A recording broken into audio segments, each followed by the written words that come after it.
Hello everyone, it's Shel C from PaperOcotilloStudio. Welcome to the third Saturday art video hop.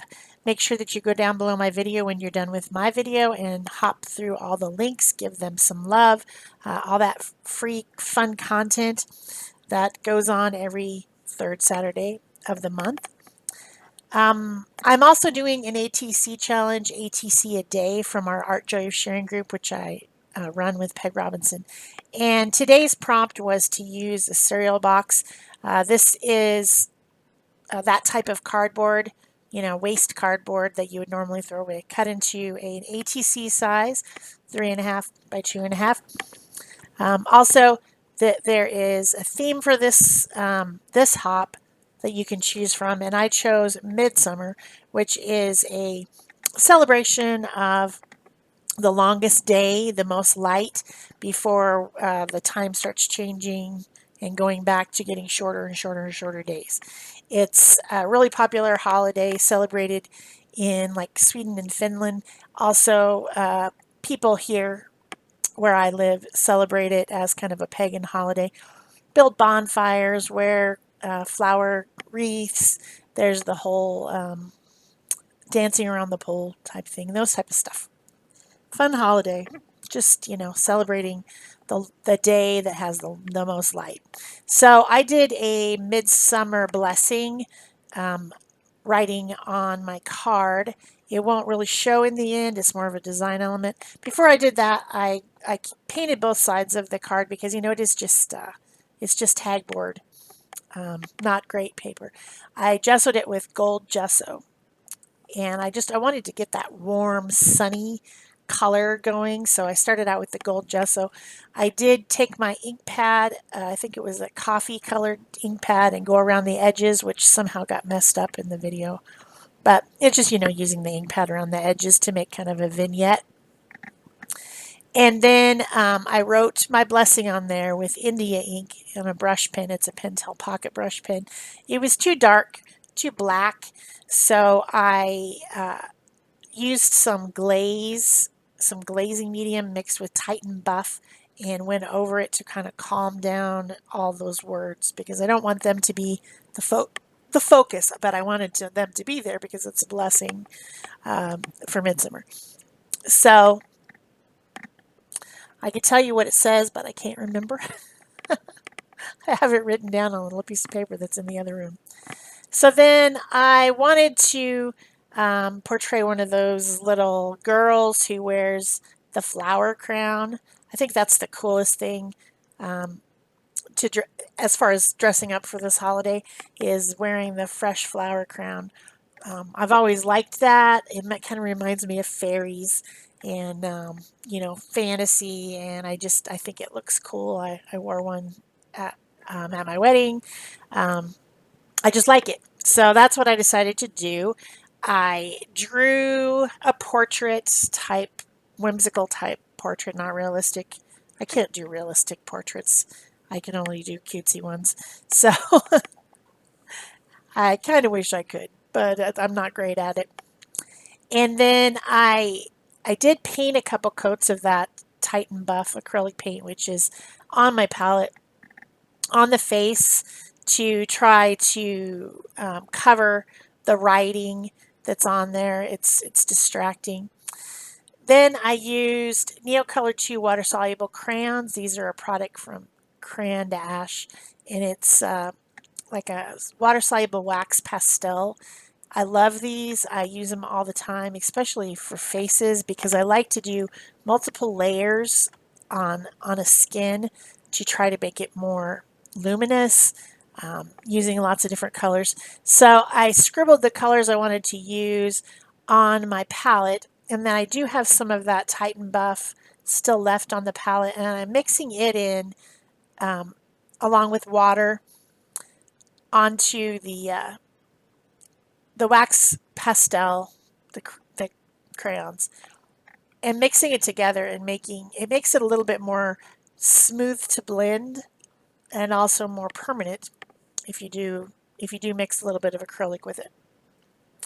So I was doing that as I was going, using a really small brush, using a lavender for shadow using some different peach, yellow, orange type colors for the skin, and then just, going back and forth, blending it, trying to make it look really smooth and creamy.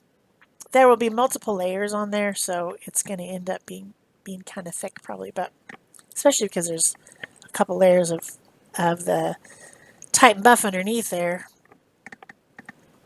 So I've got some pink and some red, just all the different colors. You get a lot if you buy a big set of the crayons, the water soluble crayons. Then you have all these colors that you can blend, and they're highly pigmented. I really enjoy them.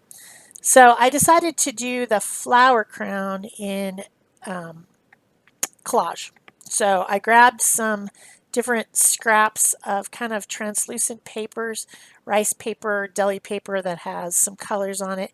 I tore them into teeny, teeny, tiny bits, like just barely snitching little bits, because an ATC is 2.5 by 3.5 inches. It's small, so I can't like go too crazy. I did want to get some base layer of color on the hair so that I could see where I was putting my flowers, really my little bits, to create a look of flowers. Then I'm just using a fairly small glue brush, a lot smaller than I normally use, and I'm putting some Liquitex matte gel medium on there, and then just using my brush to pick up the little tiny pieces of paper and stick them in there, making yellow and red flowers with a little bit of green foliage type stuff. And I thought that you would really be able to tell the difference between the collage and the painting. And as I see it at the end and the close-ups, you can really tell. It all kind of looks like paint. I'm not sure that you can tell that that's collage on the crown. I don't know for sure, but anyway, that's what I did because I like to glue paper to stuff. That's my favorite thing to do. So yeah, just little bits of paper, and I'm using the brush to pick them up because they're so tiny that my fat fingers can't pick them up. They're too tiny. So this is working out really well, and I'm picking them up with the brush, pressing them down, and then going over the top of them with the glue to make sure that everything is really sealed in there. So then I went back to painting / coloring the girl. I got back my crayons, and I started using the crayons directly onto the card. This gives a more intense color because it gets more on there when you scratch it onto the card. And so I was able to get some darker tones. And blending it out again with the brush, because this is a water-soluble product. I can blend it really easily with water on a little brush. So then I got back out the gold gesso, and I used it over the top of the hair to bring back in that shiny, luminous look that I was trying to go for.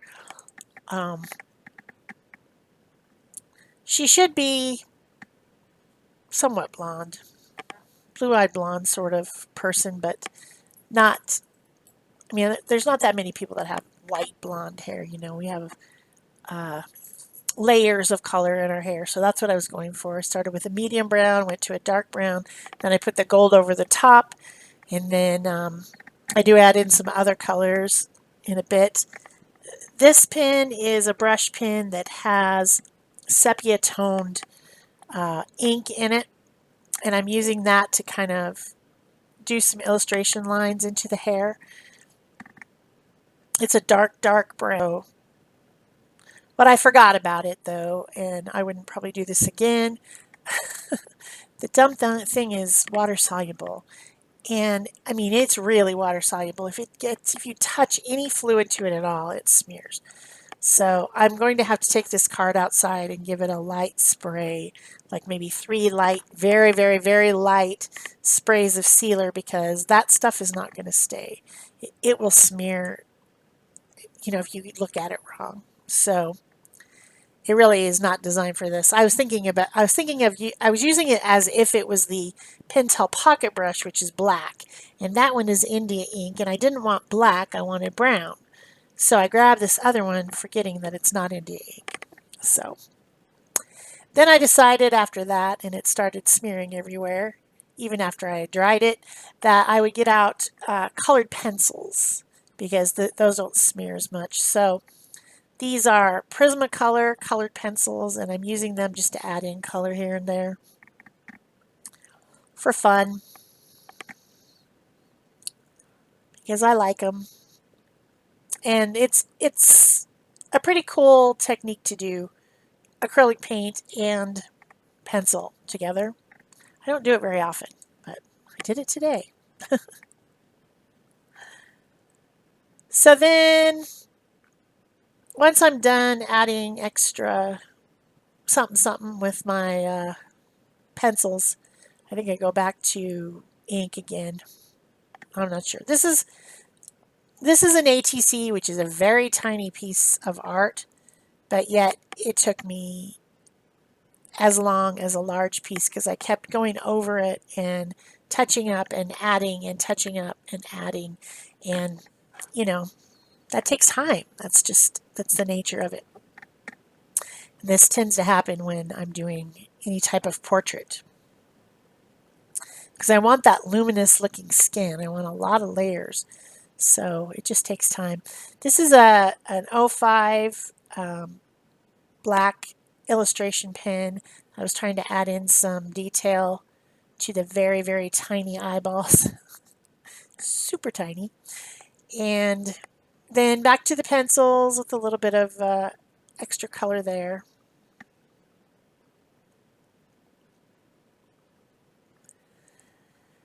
So like I said before, this is a hop. Finish my video, give me a thumbs up, leave me a comment, subscribe to my channel if you haven't already. Then go ahead and click the next link, and that will take you to another video, and you can watch them, like them, comment, subscribe, all that stuff, and then just keep going. And when you click the link that comes back to mine, then you're done with the hop. We have this hop every third Saturday of the month. So I hope you enjoy it. So I did use my white Posca pen to add a little bit of highlights. I brought the crayons back in and added another layer without water on the skin, just here and there, intensifying the colors. That's a baby wipe. I blended a little bit on the cheeks with the baby wipe. It's, has enough wet to it to do that. And then I went around the edges again with dark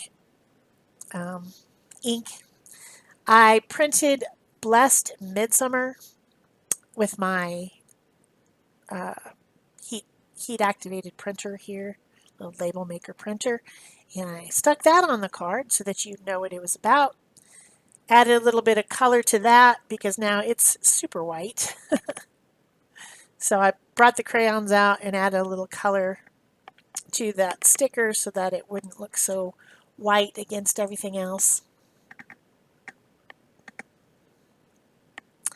I did add some splatter at the end, which didn't make it to the video also. But I hope you enjoyed this. Thanks for hopping with us. Bye-bye.